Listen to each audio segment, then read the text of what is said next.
Okay, you ready? Yeah? Just a couple days before Halloween. Be Okay. prepared to be scared. Do you get scared easily?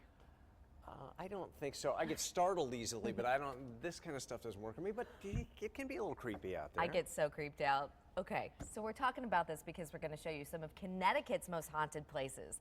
News 8's Noel Gardner has been working on the story for a few days now. Yep. She's going to take you all around. Take a look. The first part of the Most Haunted in Connecticut tour takes us to the Evergreen Cemetery in New Haven. Legend has it in 1872, Mary Hart was buried alive. Her restless spirit still haunts the graveyard. Our tour takes us to a 400-year-old graveyard in Easton. This is one of the most haunted cemeteries in the United States, Union Cemetery. It's home to the White Lady. Visitors have seen her in her long white dress and white bonnet float among the gravestones along with other spirits. Her identity remains a mystery.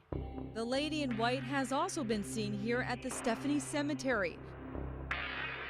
Our tour continues through the spookiest places in New Haven. I'm going to show you where the main energy center is. With psychic Christine McGrath, we take a walk through the Upper Green. So are there ghosts on the green or Yes. spirits? You have a culmination of both energies going on here. She says the vortex of energy on the green is at the spot where a Lincoln oak was planted in 1909. It fell over in 2012 during Hurricane Sandy, unearthing skeletons dating back to the 1700s.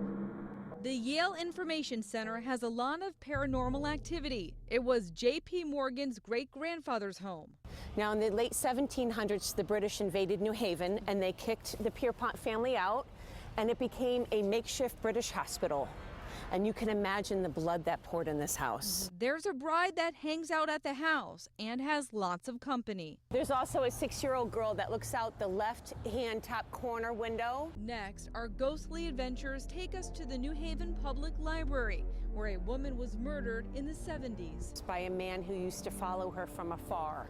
And he killed himself 3 days later. His energies outside is very dark, and she's stuck inside. A few feet away on the corner of Elm and Church Street is one of the most haunted commercial buildings in America. It was built in 1927, and one of the first bank tellers, Eli Wilson, died in the vault. He died of asphyxiation. He's not the only one haunting the place. There was an orphanage and it burned. And it's the property that's haunted. It's not this particular building. If you dare go inside, And these kids will follow you, they'll laugh, they'll hide. if you venture into City Hall, you might be followed around by a worker who never left. There's a 19-year-old immigrant, Monique, that haunts the staircase. And one of the clerks really liked Monique, and he made an advance at her at the top of the staircase. And she pulled away, and she fell down the staircase and died. Look closely at this photo of Monique captured on a smartphone. If you bring your camera, chances are you'll take a picture of a ghost. A lot of them want to be seen. They have a story to tell.